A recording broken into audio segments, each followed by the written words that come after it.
isang kilalang manunulat at isang kolumnista. Ladies and gentlemen, please welcome Ronald Carballo. Ladies and gentlemen, Ronald Carballo, my good friend. The Korean Beauty, Ronald Carballo.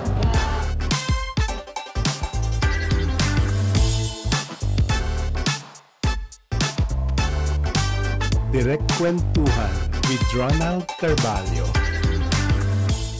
Hello everyone! Ronald Carballo here. Ito po ang Direct Kwentuhan. As usual, kasama ko ang aking YBR production team at ang aking very special guest for today. Narito po kami sa tahanan ng Direct Kwentuhan with Ronald Carballo, ang napakagandang Laccent Hotel sa Timog Avenue, Quezon City. Ngayon po ay narito kami exactly sa Spring Ballroom.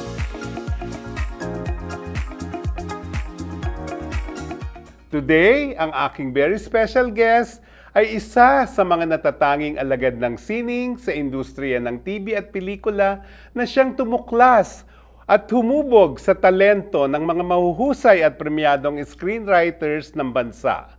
Proud akong sabihin, isa ako doon, ang kasalukuyang creative manager ng GMA7 Drama, ang pinakapremyadong hari ng mga screenwriters na napakarami ng naisulat na classic and award-winning films. Isa ring makabuluhang book author, isang tunay na idolo ng bayan, isang tunay kong kaibigan na lagi kong hahangaan at titingalain sa buong buhay ko. Ang National Artist for Film and Broadcast Arts, Mr. Ricardo Ricky Lee. Karangalan ko na dumating ka. Thank you. Oo nga, long time. Upo ka. Magkwentuhan tayo, di ba? Ganda ng set mo. Ay, salamat para sa'yo. Iba-iba ang location ng bawat guest. So sabi ko si Ricky Lee ang guest natin, national artist, maglaladlad kami ng mga libro at sa personality niya, dapat nasa ballroom. So, eto na tayo ngayon. O, kumusta ka na ngayon? Ito, laging busy noon pa hanggang ngayon. Kaya nga. In fact, usually tumatanggi ako sa mga imbitasyon. Ang dami-daming imbitasyon. Alam ko. Mag-juror, mag-commencement speaker, mag-keynote speaker, mag-guest. Kaya lang, well, ikaw ito. Salamat. Ito alam ko na to, siyempre. Pero for the sake of mga aspiring writers, mga kabataan, ano ba si Ricky Lee nung hindi pa siya screenwriter? Wala nung simula, Rix. Siguro kagaya ng lahat ng iba, nangangarap. Lahat naman tayo nagsisimula sa ganun eh. Yung feeling mo na, ano bang mangyayari sa akin? Kasi nasa diet ako noon. Diet? Yeah. Bicol yan, ano? Sa Bicol, Camarines Norte. Ampun lang ako, sakitin ako, may inferiority complex ako. So, yun, nandun yung pangarap na sana makaalis ako ng diet. Sana matupad ko yung ambisyon ko. Early on, gusto ko na maging manunulat. Okay. Talagang ang dream mo na talaga yung ano? Magsulat. Kasi basa ng basa. So, kababasa mo, gusto mong makapagsulat din ng mababasa ng iba. Tama. So, nire-realize mo na yung dream mo, sulat ka na ng sulat. Teenager ka na niyan? Yes. Until nung 4th year high school ako, nabasa ko sa Filipino Free Press na tumatanggap sila ng short stories at babayaran nila dito sa Manila.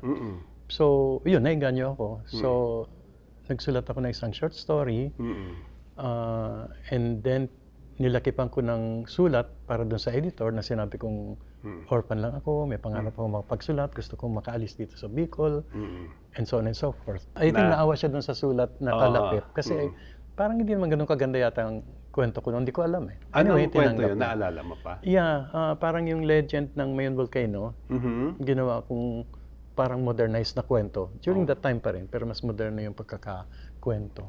So natanggap yun at nabayaran ako ng 50 pesos at that time and lumakas ang loob ko. So nagkaroon ng insidente doon sa bahay namin nung nagkampun sa akin na tindahan ng alak. Lumayas ako. 2 weeks before graduation, and then after graduation, pumunta na ako ng Manila. Nakipagsapalaran, nabuhay mag-isa, at nagsulat on the side. So doon mo natuklasan na may talent ka pala talaga sa writing?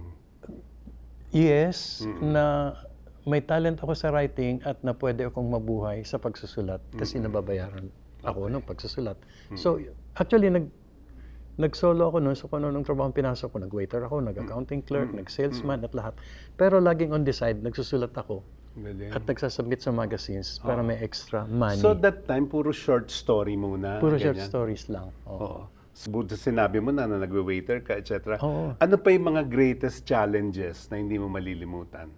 Noon, ang dami eh. Yung mga naalala mo lang na ano. Nung lumayas ako ng diet, may kasama na akong 4 na mga kaklase ko na puro mahihirap. Punta kami Maynila, makikipagsapalaran. Re-rent kami ng isang maliit na apartment. 4 yung silya, 5 kami. So tuwing kumakain kami, may isang nakatayo. So sabi ko, balang araw makukompleto yung silya. Pero akong sakitin at Ganda ng analogy na yun, no? Balang araw, makukompleto ang mga silya. Oo, kasi laging may nakatayo. Pero never nila akong pinatayo. Kasi ako yung alagain, ako yung payat at sakitin. So yun, naranasan ko at namin lahat. Yung wala kang ulam, asin lang, or asukal, or yung ating gabi, nagising ako, nagutom na gutom. Pagpunta ko, pumuslit din pala mula dun sa kwarto yung isang kasama ko, nagkakalkal doon sa kusina ng pwedeng makain. Tamban that time, kumisan yung mga natira, na parang tuyo. So, dumaan kami sa ganun hanggang sa eventually, di namin nakaya. Nag-solo na ako that time until after about a year, nakaya ko nang mag-aral sa college. Diyan mo kaya hinugot? Kasi ang gaganda lyrics talaga ng mga pelikula mo. Kaya noon pa, hanggang ngayon, yung mga drama films mo. Maraming pinanggalingan yon sa mga nakaraan. Doon mo kinukuha talaga. Oo. Habang nagdadaan ka sa mga ganong karanasan sa buhay, siguro inisip mo na, ba't naman ito nangyayari sa akin? Ba't naman sobrang hirap nito? Ba't naman ako kailangan magdaan sa ganito? Like, hinimatay ako sa gutom. Sabi Nida, one time, dahil naglalakad lang ako bulang Lyceum, papunta sa tinitirhan ko that time. Pero di mo na-realize, years later, pag tinignan mo at minilikan mo ng tingin, nag-iipon ka pala. Yung pala yun. Ng mga karanasan at ng mga emosyon at ng mga katotohanan na pwede mong paghugutan na pag nagsulat ka ng kwento, maski hindi ka totally conscious, para siyang ilog na umaagos lang palabas. Exactly. So, in the way, nagiging thankful ka na rin at parang blessed ka na rin na ano man ang nangyari sa buhay mo, ikaw yun at puhunan mo yun eventually. So, balikan ko lang, sa Lyceum ka nag-aral? Nung una kasi, wala akong papeles kasi Chinese yung tatay ko at Pilipina yung mother ko. So, magulo ang citizenship ko. So, hindi ako matanggap sa ibang mga eskwelahan. Nagtrabaho ako sa isang pabrika, nabalitaan nila sa diet. It turned out na meron pala akong uncle na Chinese. Okay. Na never kong na-meet. Except, sabi niya, nung burol ng tatay ko, when I was very young. So, tumulong sila partly. Hindi nila kaya totally, but tumulong partly sila para masustentuhan ako. So, nag-dapat ako sa Lyceum, nag-enroll ulit ako sa UP, nagtrabaho na lang ako ng mas magaang na trabaho, nag-tutor na lang ako ng English at math sa mga Chinese kids sa Binondo, dahil may konting sustento. So, nag-UP na ako tuloy-tuloy. Yung pala yun. Alam mo, nasubaybayan kita nung siyempre, nung younger years ko, nakita ko lahat ng mga Ricky Lee na hindi pa tayo magkakilala. Ang gaganda ng mga drama ng pelikula mo, lalo kahit love story. So, yung mga love stories, saan nanggagaling yun? Partly, sa mga nababasa ko rin before. Siyempre, magazine, comics. Sa comics ako lumaki. Mulang pagkabata And then, sa naobserbahan sa palibot. And then, sa sarili mo ring imahinasyon na nanggagaling But I think, yung sinasabi ko kanina na pag marami kang nararanasan sa buhay, bawat karanasan mo, lalo na pag ninanamnam mo, hindi mo tinatalikuran, parang lumalalim, natitibag, lumalalim ng lumalalim ng lumalalim. So maski na anong kwentong gawin mo, family story or love story, or tungkol sa pangarap, parang may napaghuhugutan ka. So nagiging mas emotional. Kaya pag lumabas yung mga love stories, mas emotional yung dating kasi galing doon sa balon. So, Riz, masasabi mo, let's say, mga love story, ano lang yon? Galing din sa imagination lang? Wala kang, umibig ba si Ricky Lee nung araw? Yeah, lahat naman tayo nagdaraan sa ganun Lahat naman tayo umiibig Pero, meron kasi akong naging paniniwala eventually na ang pinakamalakas na emosyon ng tao ay pag-ibig, Mm-mm. love. Pwedeng pag-ibig sa bayan, pag-ibig Yes, sa kapwa, pag-ibig sa sarili, pag-ibig sa pangarap. Pero lalo na yung romantic love, ang lakas-lakas niyang driving force eh. At kung titingnan mo lahat ng mga kwento, laging nasa puso ng lahat ng kwento ay tungkol sa pagmamahal. Oo nga. Maski na sa aso o sa pangarap. So, emotional agad siya eh. So, pag doon ka ngayon pumunta bilang writer, pag yun ang pinuntahan ko, parang imposibleng hindi maramdaman ng nagbabasa. Kaya gusto ko itanong sa iyo ngayon, of course gusto rin malaman ng mga reader, audience natin. Si Ricky Lee ba umibig, nasaktan, nabigo, Yes, nagtagumpay? Anong kwento? Lahat ng karanasan sa pag-ibig at sa relasyon, nadaanan ko na yata. Mula pa noon hanggang ngayon. Nagkaroon ako ng relasyon sa lahat. Babae, lalaki, and so on. Naging very open ako. Okay. Sa akin, ang thinking ko parang kung bukal sa loob mo yung damdamin mo, the gender doesn't matter. Okay. The class position, mayaman o mahirap doesn't matter. The pagkatao doesn't matter. In the end, I think mas mahalaga yung totoo, yung nararamdaman. So maling itanong ko na saan ka mas lumigaya, sa lalaki o sa babae? Kasi mahirap ikumpara eh. Hindi mo, parang unfair na nagkukumpara ka. Okay. I think parang may kakanyahan at pagkatao ang bawat isa na kailangan irespeto. And hindi ko siya tinitingnan as may isang relationship ka and then tinalikuran mo na and hindi siya nag-work and then parang masama yun. I think every relationship is good. Natututo ka doon eh. At saka nagbigay ka ng emosyon doon eh. At nagbigay ng emosyon yung isang tao eh. At whether nag-work o hindi yan, hindi failure sa akin yun eh. Sa akin siya, series siya ng karanasan na mahalaga. At na naiipon sa loob mo. At kung ano ka man ngayon, sa lansyansya ng mga naging karanasan mo sa iba-ibang mga tao, friendship, romantic relationship, family relationship, nakasalansan sila lahat doon. Wala akong titingnan doon as failed na relationship. Lahat yung nag-contribute sa kung pagiging ano ako ngayon. Nakakatuwa ka talagang kausap ever since kasi napaka-sincere, honest. So itutuloy-tuloy ko na yung tanong. Okay. So, tumigil ka na bang umibig o may pag-ibig ka sa kasalukuyan? Sa ngayon wala akong active Romantic na love, wala. 2-3 years ago, tumigil muna. Parang nag-focus na ako sa... Nung nagkapamilya ako, in a way, na-set aside ko na yung sa personal na relationships. And then itong latter part ng buhay ko, sabi ko, mag-focus ako sa writing. So this past 3-4 years, mostly writing. Rix, ano yung ibig sabihin nagkapamilya ka? Nagkaanak ka? May inampun ako na anak ng mga kaibigan ko. Nasa sinapupunan pa yata, nandun ako eh. So halos lumaki na rin siya sa akin. Halos alaga ko na siya mulang baby pa siya. So ilang taon na siya ngayon? 31, 32 na. So wala ka pang apo? May Meron apo? akong Yun apo. ang gusto Meron kong akong- malaman. Meron na akong apo at ang masarap sa pagkakaroon ng apo, binabago niya yung bahay at yung buhay mo. Yung bahay, suddenly, yung maliit na yung espasyo mong napakalaki na parang solo-solo mo, suddenly sinasakop niya. Andun na lahat ng mga gamit niya, mga laruan. Nagbabago yung mundo nung bahay at nung buhay mo. Ganda. So, eventually, pag dumating tayo sa ganung punto na nagkakaroon ng mga apo, iba sa feeling ng anak eh. Sabi mo, tumigil ka lang for now ng pagmamahal ng romantic affair. Yeah, you never know eh. oo. I'm a very open person since childhood. Hindi ako nagsasara sa ayaw ko dito, ayaw ko dyan. Sobra akong open na Oo nga eh. pag may Ganda. nakikita akong nakabukas sa kalsada, pupuntahan ko. Pag may nakita akong nakabukas sa pinto, papasukan ko. Hindi ako yung taong cynical o walang tiwala.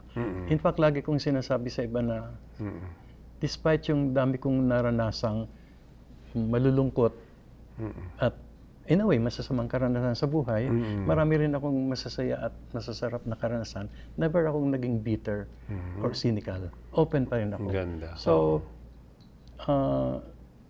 pag may nakabukas na karanasan, halimbawa, makipagtrabaho sa isang director na mag-adapt ng comics. Sasabihin ng mga kaibigan, ay ba't ka gagawa ng comics? Yes.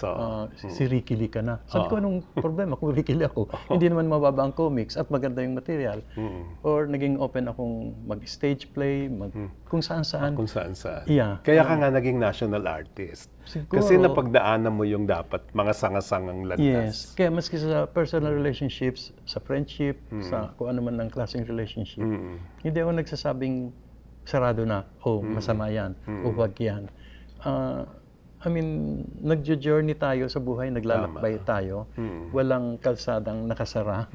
Kung saan ako maging mas mabuting tao at kung saan ako mas makakatulong na maging mas mabuting tao ang ibang tao, ay di pumunta ako doon. So sa pag-ibig, may pattern ka physically sa magugustuhan mo? Wala eh. Wala. Parang inisip ko tuloy ngayon. Wala eh. Iba-iba. Yeah, oo. High school pa lang eh, yung may babae na talagang siguro 3 years hanggang 4th year eh, siya yung ano eh. Crush mo. So pag tinignan ko siya doon sa ibang mga babae later, parang hindi naman sila magkapareho. The same thing din sa mga lalaki. Parang hindi ako as a person, hindi ako nagkakahon eh. Hindi ko kinakahon. Kinakahon. Ang mga tao eh. I think part ng reason doon is dahil wala akong naka-fix na pamilya. Dahil lumayas ako, naging sobrang open yung buhay ko. Wala siyang dito lang, steady lang. Kung saan ako nakitira, kung anong trabahong pinasok ko. I think that made me very open to the point din na hindi ko rin kinakahon ng mga tao sa palibot ko, whether kaibigan o karelasyon o kapamilya or katrabaho. Parang hindi ko sila kinakahon na dapat ganito, dapat ganun. In the same way na hindi ako nagkakahon for so long na ito gay, ito lesbian, ito trans, ito fluid or bi, and Pisces ako, water sign. Yes. So para akong ilog na umaagos kung saan magandang umagos yung daloy ko. Hindi ko sasabing, ano to, ano yan, huwag dyan. So yun, so hindi ako nagkakahon. Even in my writing, hindi ako nagkakahon. Hindi ko kinakahon yung characters ko as ito kontrabida siya, ang sama-sama. Ito ang laki ng ginawang kasalanan. Mahirap patawarin. Hinayaan ko silang parang ilog din na umagos kung saan tama dapat umagos. So with that, anong kauna-unahang screenplay mo? Naalala mo? Yeah, Dragnet. Dragnet? Yes, 1973. Aktivista ako noon. Nung nag-martial law, nag-underground ako as an activist. Yes, kasi hindi ko natapos yung kurso ko sa UP. And so, living underground, may alias ako, hindi ako Ricky Lee. Okay. Pero may lumapit sa akin, nagsabi na si Erap, Joseph Estrada, naghahanap ng writer na may Chinese blood. Okay. Kasi gagawa sila ng yung material na Dragnet tungkol kay Erap na isang detective yata o police. Kailangan niyang kumbinsihin ang isang Chinese na naka-witness ng crime, si Ching Tong Tsai at that time. Pero hindi nila alam na underground ako that time at aktivista. So hindi ko ginamit yung tunay kong pangalan. Hindi pa. Ang lumabas R.H. Laurel, Ricky, hindi niya lumabas naman ako. After that, inalok si Doy ni Mike De Leon na gawin yung kanyang first film, Itim. Inalok ni Doy kami ni Hil Quito to co-write. Again, I said, okay ako mag-co-write pero hindi muna ako gagamit ng pangalan ko. Okay. Dahil activist, etc., and so on. So, hindi ako credited sa Itim. But in 1979, na-credit na ako. Yun ang first credited film Na ko. Ricky Lee na. Na Ricky Lee, co-writer ko si Pete Lacaba, Jaguar. Ayun. Na nagkataong Lino Broca. opening film ng Sinag Maynila. Opening film ng Sinag Maynila at siya ang kauna-unahang pelikulang Pilipinong nag-compete sa Cannes Film Festival. Correct. Ano sinapit nun sa Cannes noon with Lino Broca? I think it opened, hindi nanalo yung Jaguar, pero nagbukas siya ng pintuan eh. Mula noon si Lino na mayagpag na abroad eh. Kung saan-saan festival and so on and so forth. So, in a way, it helped open the door. Parang naalala ko, nanalo yan sa Gawad Urian. Yes. Pero sinoli ni Lino. Hindi nanalo si Philip Salvador. And Lino felt na very deserving si Philip. Na mag-best actor. Yeah, na best actor. Although launching movie ni Philip, before that, ano pa lang siya eh. And Lino wanted to launch him sa Jaguar. And so, naniniwala si Lino na deserving si Philip na manalo na Best Actor. Nagdamdam siya doon. Yun ang alam kong reason kaya siya nag-walk out. Si Lino walang hypocrisy sa katawan. correct, oo. Kung ano naramdaman niya, kung ano gusto Correct, niya oo. gagawin niya. Kung ano siya sa loob ng pelikula niya, ganun din siya sa labas ng pelikula, ganun din siya sa kalsada, ganun siya sa bahay. He's the same person. So if he feels na Tama. he wants to do something, say something, gagawin niya. And he did that. So anong so far, sa naalala mo lang, anong pinaka-paborito mong story and screenplay mo? Niya ginawa ko. Oo, sa buong career mo. Ang hirap I'm sure ikaw rin ang hirap magsabi ng paborito kasi kung minsan nagbabago eh. At some point, sasabihin ko Himala. Oo. And then later, pag napanood ko ulit yung Moral, sasabihin ko, Moral ata. Oo. And then, Jose Rizal ata. Oo. And then at some point, Anak ata or Muro Ami. Pero nakakatuwa ka, no? Kasi yun lang, binanggit-banggit mo yung title, kinikilabutan ako kasi lahat yun puro magaganda. Parang mahirap ngang sabihin kung ano yung favorite mo. So ito na lang, meron ka bang isinulat na later on nung napanood mo na pinagsisihan mo? So wala naman akong pinagsisihan na ginawa ko. Pero may mga pelikula akong nang ginawa ko, it didn't work. Pero hindi ako nagsisisi kasi tumulong siya para maging mas mahusay ako. Tama. Lagi kong sinasabi nga na kung mahusay kong writer ngayon, nakatungtong ako sa isang bundok ng mga pagkakamali, ng mga failed works. Tama. So, lahat ng mga trabaho kong lumabas na maganda at lahat ng mga trabaho kong lumabas na hindi maganda, parehong nakatulong sa akin yun eh. At ako yun eh. Wala akong i-deny doon eh. So Rix, ang masasabi mo, pag sinabi mong nag-fail, ano yon dahil sa sinulat mo or hindi? Kasi iniisip ko baka nung finished product na hindi maganda ang acting, pangit ang direction, ano kaya yon? Yes, pwedeng hindi totally nakuha ng director Yon. yung intention ng Actually, script. yun ang ating mga disappointment kung minsan. Oo. Pero may mga occasions din na, nagugulat ako sa director na hindi itong sinulat ko o hindi ganun intention ko, pero napaganda yun niya. ang lumabas. May ganun din. So it makes you more open to work with so many other directors, maski baguhan. So may mga ganun parang hindi nag-work. Well, I like Haplos very much. Okay. Nung Manila Film Festival, 1982, tatlo Vilma, Boya, Trio Locsin. Yes. At tatlo yung entries ko noon na puro naging Best Picture, Second Best, Third Best. That's the time of Himala, Moral, and then Haplos. I still like Haplos, the way it came out. Pero it's not what we really wanted. Yung character ni Vilma doon, ano siya, gusto niyang maging artista. Gusto niyang umarte. Part Naging ng social financier worker, namin, population control. Kasi population. part ng finance eh. So, nagbago yung character niya. So, yung takbo ng character niya, na in the end of the film, para lang ubigin din siya ni Boyat na na-inlove sa isang multo. Multo. Ganda. Gugustuhin kong maging multo na rin. Kung gusto Kung mo yun maging... yun yung original. Yeah, kung gusto mo maging artista, madali yung ganun. Gugustuhin ko rin maging multo ulit. Oo. Ganda, So, no? medyo na-adjust Hindi at na-tweak nasunod, yun. no? Yung pala yun. Nag-suffer ng konti yung papel ni Vilma. Na sayang, she could have done it far, far, far better pa. Alam mo, kaya tama ka rin. Kasi yung Haplos, sa mga nabanggit mo, hindi siya makakahilera dun eh. Hindi siya makakahilera. Sa Moral at Himala. Oo, of course. Oo. Pero Yun. sayang, and siyempre ang sorte-sorte ko that time to have written those three. Oo nga, tama. Nabigyan ng oportunidad na magawa yun. And thankful pa rin ako na nagawa ko yung Haplos. Kasi nang napanood ko siya nang na-restore recently, I still felt that it was a good film. Napanood ko rin siya recently. Okay pa rin naman. Okay siya, Oo, maganda okay pa siya. rin, oo. So, sayang lang yung kay Vilma na pwede pang umangat kung yung role niya. Oo. Tama. Hindi kasalanan ni Vilma. She Oo, could hindi, have done hindi. really, So ikaw, Rix, pag nagsusulat ka ba, nahuhulaan mo na agad, mananalo ko dito? Hindi.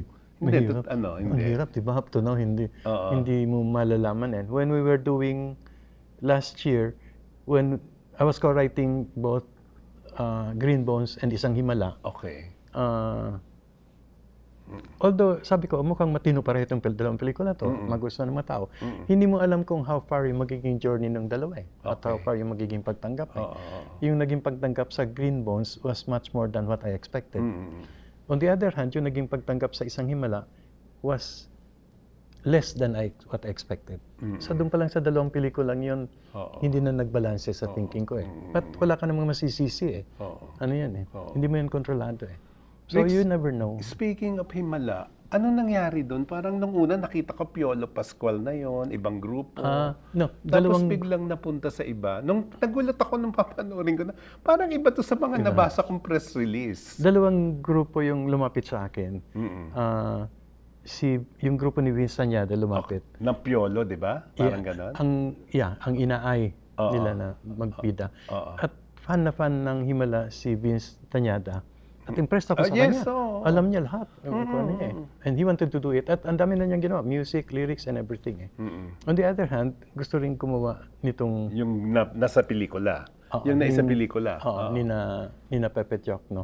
Ako naman, being a very open person, sa akin, hindi ko alam na mag-MMFF eh. So, why not? Pwede namang, like abroad, maraming nagiging mga version. Dalawang version. Approaches eh. Oo, di ba? Flor Contemplacion, di ba? Yeah.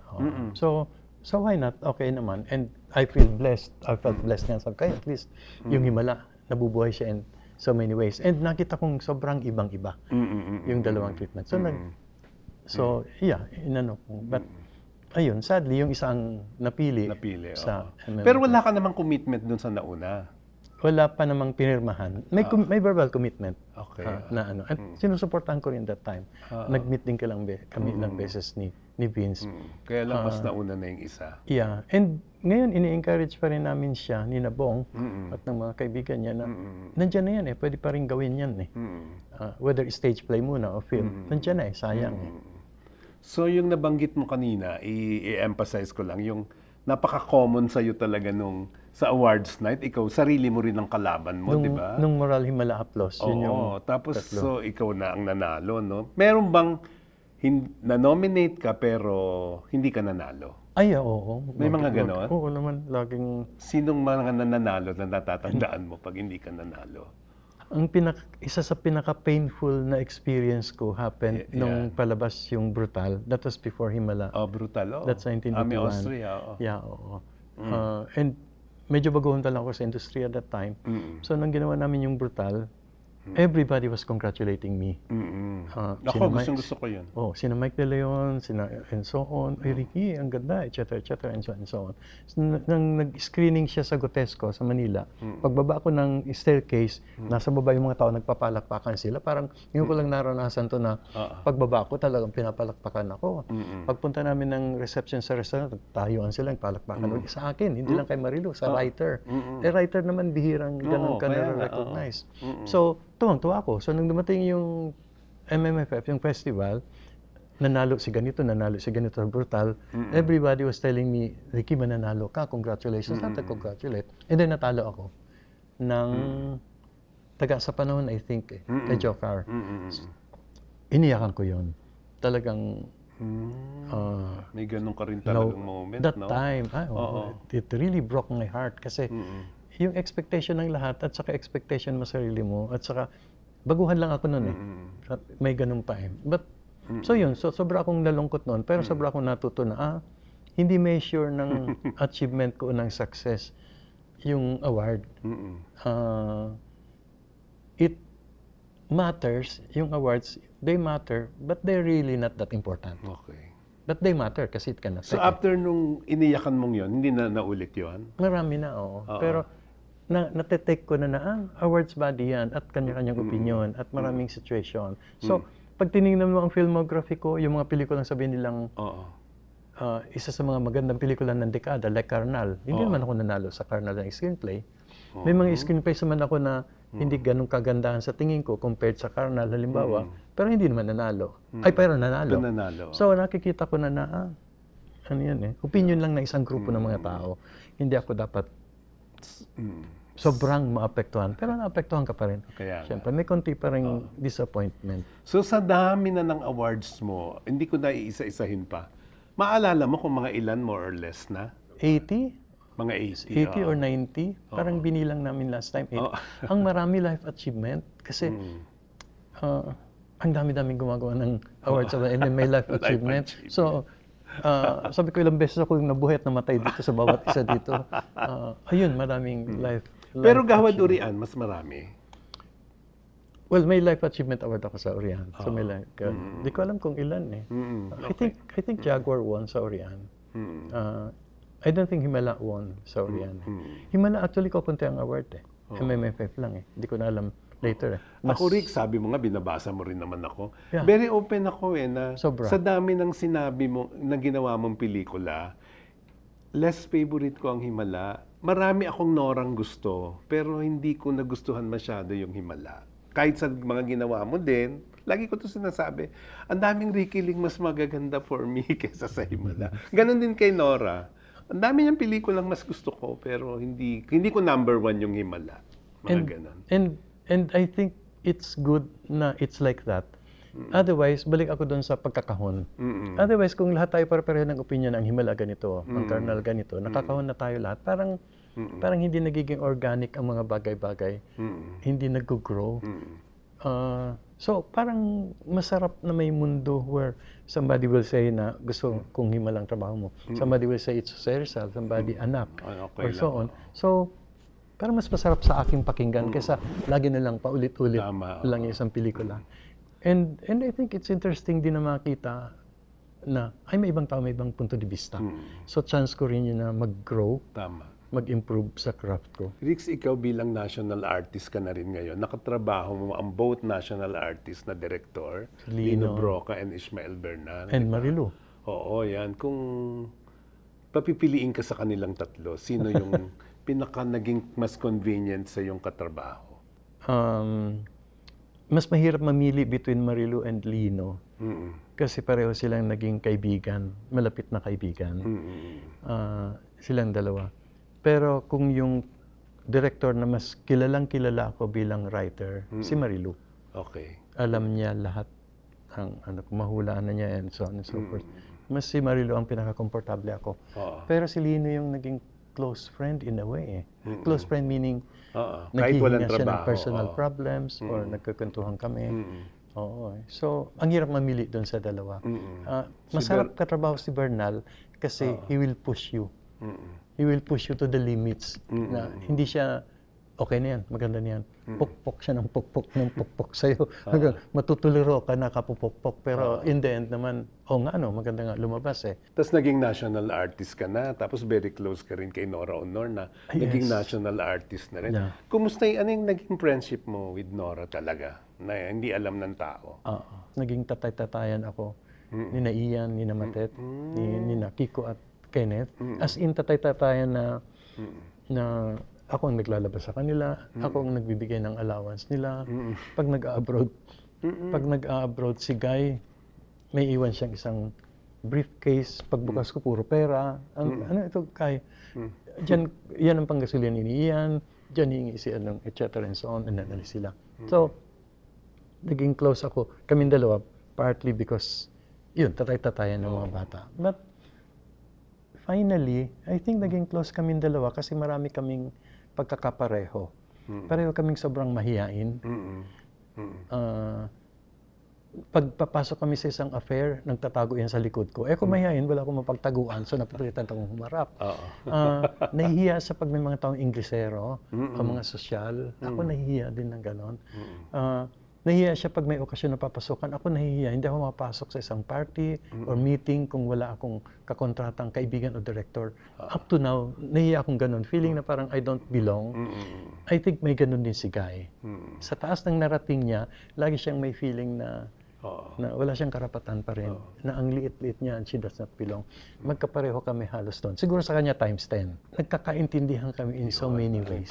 Dahil doon. So, blessed kang nakatrabaho sila both, si Vilma Santos, si Nora. Yes. Anong, malinaw yung friendship nyo ni Nora, iba na yun. Yeah. As an actress na lang, paano sila katrabaho sa mga nilikha mo?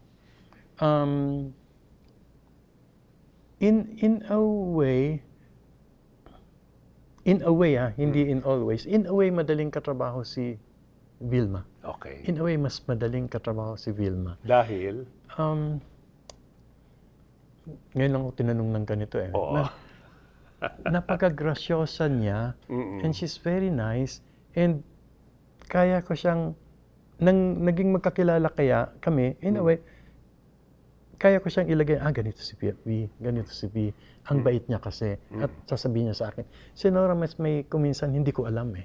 Okay. Maski na naging close na, parang may hindi ako alam na gagawin niya o sasabihin eh. Si Vilma, medyo alam ko eh. That makes it easier. It doesn't mean na lesser actress siya. Okay, oh. It does not affect the acting eh. But the relationship helps. With Nora, ang hirap itong sagot na to kasi ganyan ko lang pinag-iisipan eh. May masabi akong hindi masyadong naproseso. Somehow alam ko ang gagawin ni Nora, pero somehow hindi ko alam ang gagawin niya. May konting ganon na ano. And it can be good or it can be bad. Hindi kasi ako naniniwala sa Noranian Villamanian. Pareho silang mahusay in their own ways, in their own areas. And I think yung husay ng isa nakatulong sa husay ng isa. Okay. At yung husay ng isa nakatulong din doon sa husay ng isa. Imagine yung mundo natin ng pelikula kung walang Vilma o walang Nora. Kung yung isa lang nandun. Parang we needed both. O so ngayong wala na nga si Ate Guy, Vilma na lang, anong tingin mo? I think Vilma should be doing more films. Okay. I think si Vilma, I hope tama ito sasabihin ko, I think marami pa si Vilmang husay sa loob niya na hindi pa niya na-explore totally. I think may misteryosong area sa loob niya na parang gay Nora noon, na pwede niyang halongkatin. At saka ang dami na niyang pinagdaanan sa buhay. Ang daming social issues niyang na-confront dahil sa kanyang panunungkulan. I think ang sarap na stage ito sa buhay niya at sa career niya para halukayan yung area yun. Kung tatanungin kita ngayon, gagawa ka ng script for Vilma ngayon? Well, may ginagawa kaming project for Vilma, but I suppose confidential muna what it's about. But ano yun? Sa'yo nang galing yung material? May company na nag-pitch sa akin ng material for Ginawa mo na? Gagawin pa lang for next year. So okay sa'yo yung gano'n, yung pinipitch sa'yo yung kwento, tapos gagawan mo lang? Yes, 90% ng projects ko galing sa iba, galing sa producers. From Anak to Jose Rizal, to Jaguar, and so on. Bihira yung gaya ng Himala na galing sa akin. Rix, may mga ano ka ba, artista rin na pinanghihinayangan na hindi mo pa nagawa ng screenplay? Yes, at directors. Directors ang marami akong pinanghihinayangan. Marami kaming projects, siguro 3 or 4 na nabinbin na project ni Mike De Leon, mula nung panahon ng Itim, na nasa filing cabinet ko lang, script, draft, etc. At inalok niya sa ibang producers, hindi natuloy. Si Mario O'Hara, punta sa bahay ko at nagpaplano kami ng project. At meron akong first draft, hindi rin natuloy. Si Peke Galiaga rin, hindi natuloy. And so on. So maraming mga ganong hindi talagang yun ang hindi alam ng iba. Maraming gawa na yung screenplay, hindi natutuloy eh. I have an entire filing cabinet. And then computer ko na siguro 100 na mga materials, storyline, sequence treatment, script na yung iba, na hindi mga natutuloy. Mas marami yata akong projects na hindi. I've written 190 plus produced scripts. I think I have the same number ng mga hindi natuloy. Imagine that, na material. So nadi-disappoint ka rin pag gano'n, na hindi natutuloy? Oo, para siya mga baby na hindi pa nanganak. Pag nakikita ko yung filing cabinet ko at tinitingnan ko, kailan kaya ito mapapanganak? Correct. At mabibigyang buhay. So, but it's the same even with novels, even with literature. Ang dami-dami kong mga material dati na hindi natutuloy. Pero yung iba natutuloy. Like itong novel ko ngayon na nilaunch ko last September, material siya na ang first draft ng novel na sulat ko 2008 pa. Ngayon lang natuloy. So mas may chance ko minsan sa nobela kaysa sa pelikula kasi hindi ko kailangan ng milyon-milyong puhunan para balikan. Nobela, ito na yung mga yan di ba? Yes, oo. So i-plug na natin habang nandun yung usapan natin. Yeah. So ano ang latest dito, Rick, sa sinulat mong nobela? Ito ba yan? Ayan siguro. Ito. Ito yung... Sige, hawakan natin para makita saan. Ito yung Pinilakang Tabing. So, kwento siya ng ilang mga characters mula nung 1970s hanggang 2016 na ang buhay ng mga characters nito naapektuhan ng pelikula. Okay. So may gustong mag-direct, may isang gustong artista, may isang film student, etc. So Ay, sarap So basa. movies ang nagtatay up ng buhay Ganda. nila. And may ilang characters na lumitaw as real people like Lino Broca in 1 or 2 instances as themselves As themselves. in the and Nora Honor in 1 instance. So ayun, pinilakang Ayan. tabing. Ganda. Kasabay, dalawa yung nilaunch ko last year. Ito, na. Itong Agaw Tingin, collection ito ng non-fiction articles ko nung nasa journalism pa ako. Okay. Na napublish sa ilang mga magazines mula noon hanggang nitong huling mga taon. So, compilation siya ng mga articles. Ang mga retrato dito kuha ni Richard Gomez at Chanda Romero na ginamit namin. Kasi mga photographers din sila. Ay, oo. Mga artistang magaling kumuha. So yun. Ito last year. Ito yung 2008 pa to, para kay B. 2000. Nang sinulat ko to, kasabay nitong sinulat ko yung first draft nito. Okay. Noon pa to. Ang nilaunch ko last year, Ito. itong Kalahating Bagari at yung isang Oo, wala yan. dito. So, Partly so dalawa rin yung nilaunch ko last year, Kalahating Bagari. LGBTQ.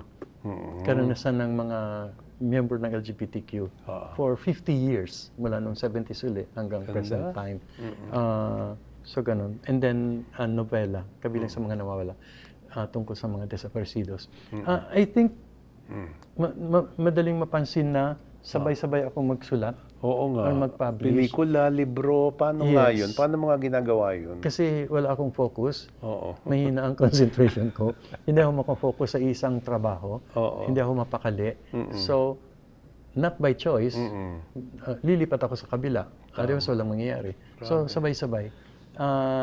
That makes me really busy in a way. Kaya last year, nag-launch ako ng yung Kalahating Bagari at yung Kabilang sa Nawawala. This year, itong dalawa. So nasa bookstore to, 'di ba? Mga national bookstore. Yeah, fully para booked alam ng national ng bookstore. ating audience. Shopee, Lazada, TikTok. Kaya madaling basahin, madaling bilhin ang mga yeah, aklat ni Sir Ricky Hilly.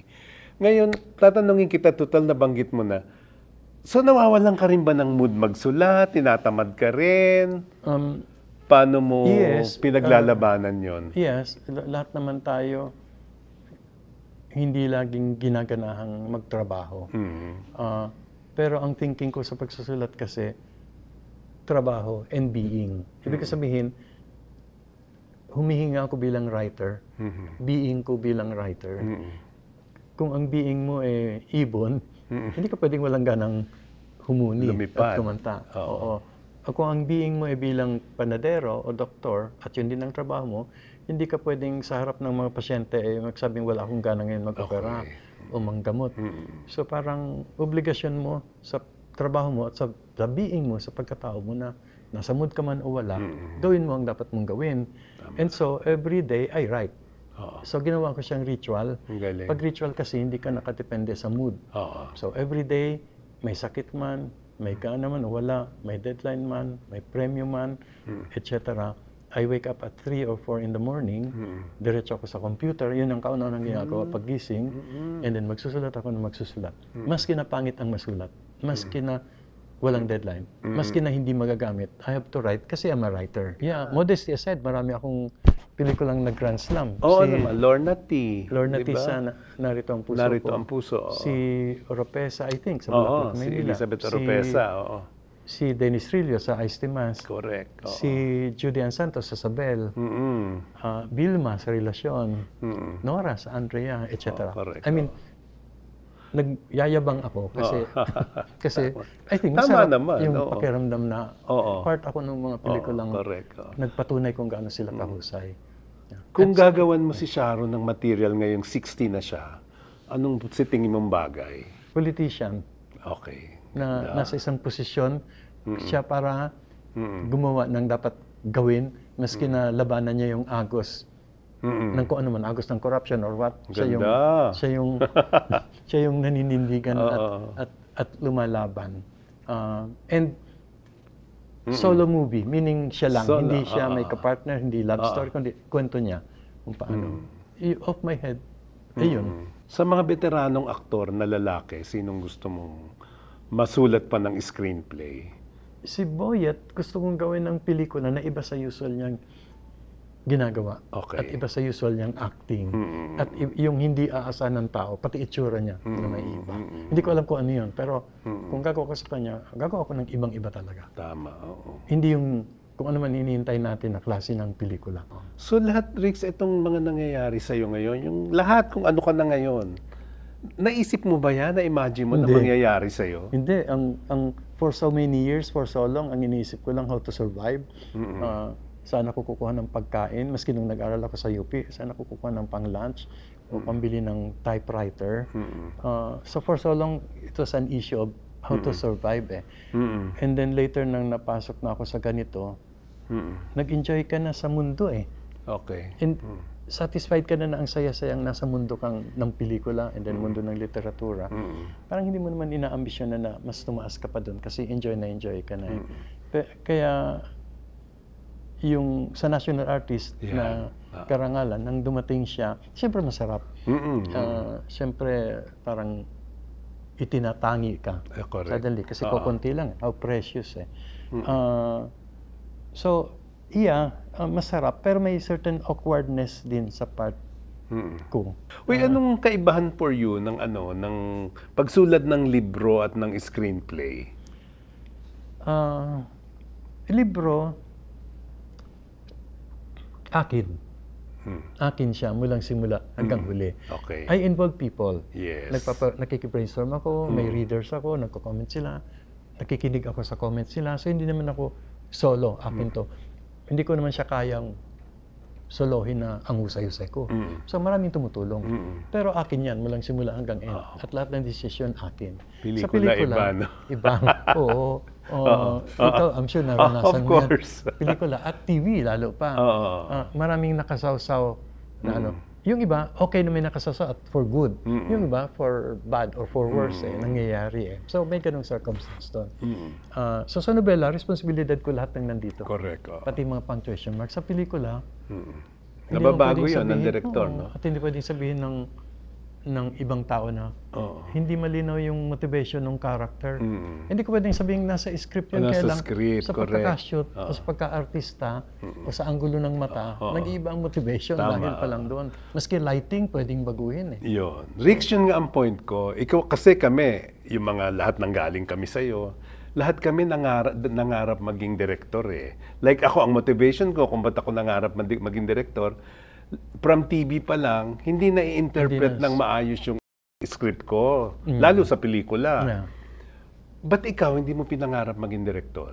Wala akong stamina and patience ng director. Ikaw meron, I'm sure. Ako pag hindi, gusto ko makokontrol ko eh, kasi hindi ko makokontrol ang weather. Hindi ko makokontrol yung budget.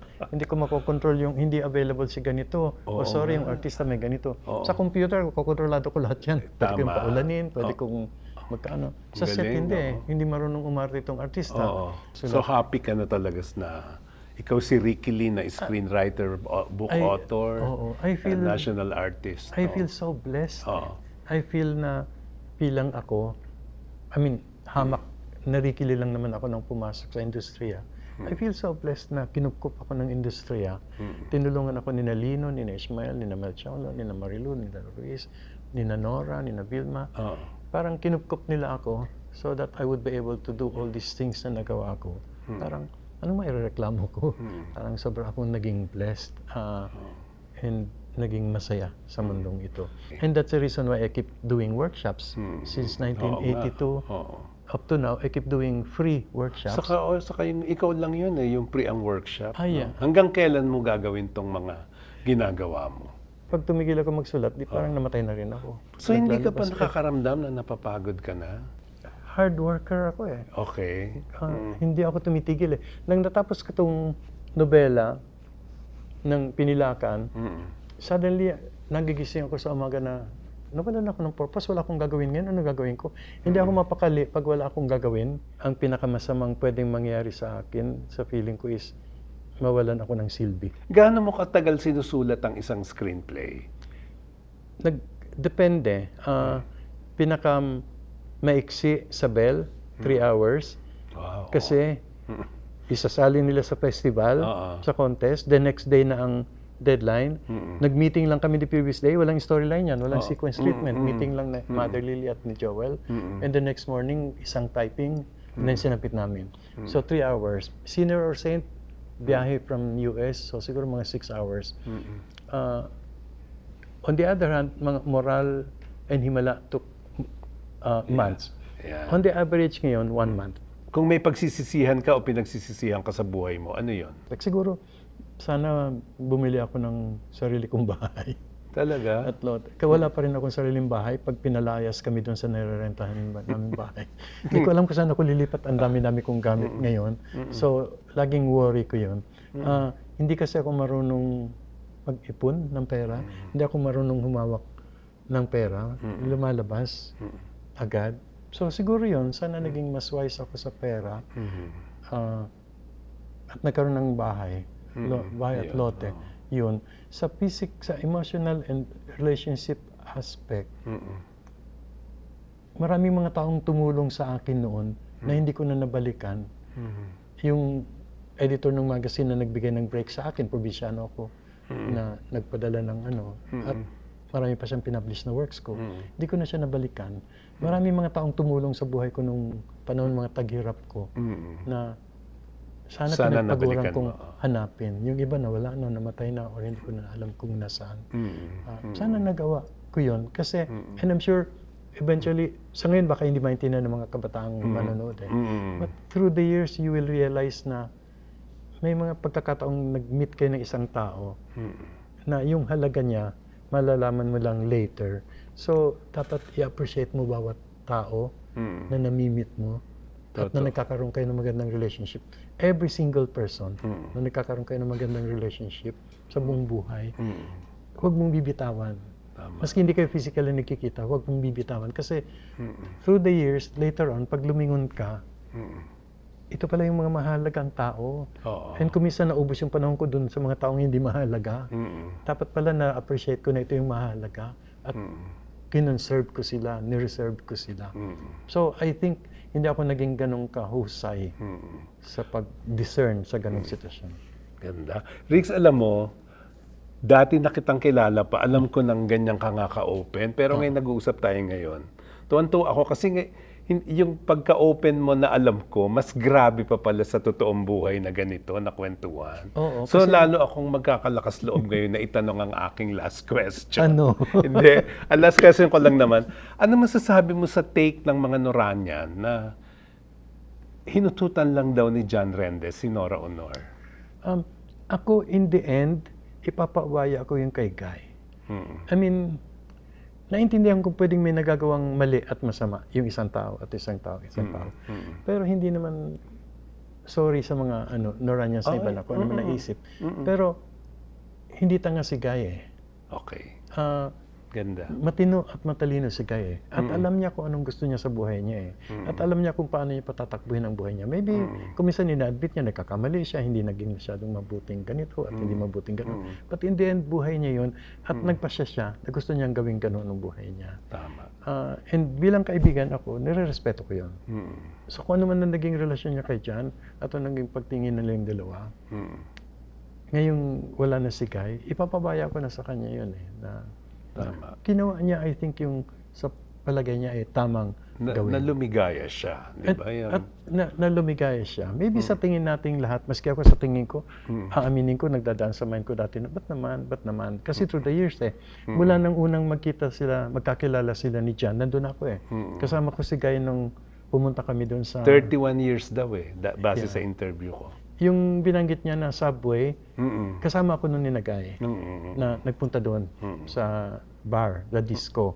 At bulong si Guy sa akin ang sinabi niyang makikipagkilala siya. So nandun ako eh. So nakita ko all this time eh. Oo, siya nakipagkilala kaya yes, oo. At 20 years old lang daw si John noon, si sabi niya. Oo. So, in the end, I will respect yung choice ni Guy sa kung anong klase ang magiging buhay niya at anong klase ang magiging relationship niya sa ibang tao. And I'm sure, knowing Guy na sasabihin niya, kung may mga nagawa akong mali ang naging resulta, pangangatawanan ko yun. Responsibilidad ko yun. Kung may naging maganda ang resulta, akin yun, ako pa rin yun. So, aakuin ko yun. So I think I will leave it at that. Rix, dahil natanong kita ng kung ano-ano, Oo. ngayon may chance kang tanungin mo ko ng isang question, no holds barred, kahit ano yon, sasagutin ko rin ng diretso. Masaya ka ngayon. Masaya ako, super saya. Sa buhay mo, masaya ka Oo, 44 years na akong mag-isa sa buhay, 44 years na rin akong nagtatrabaho since I was 20. So 64 na ako sa birthday ko. Pero happy naman yung pag-iisa. Thank you, Rix, sa Thank iyong you. pagbisita. Meron ako mga ibibigay sa iyo. Okay. Ito ay souvenir from Inspi Studio kasi alam ko simple-simple ka. Nagsi-shirt ka lang. Yeah. 'Di ba? At ito ay pamaypay pag naiinitan ka sa mga sa mga Tapos ito ay mug na magchi-cheers tayo symbolically, pero sa iyo to souvenir mo to. Show mo.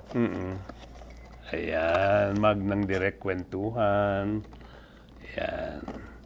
Cheers tayo at salamat sa iyong pagpunta na talagang Thank you. blessed na blessed ako na nagkita tayo na may camera at nagkwentuhan tayo ng magandang kwentuhan. Cheers sa lahat ng books mo, mga sinusulat mo thank pa at you.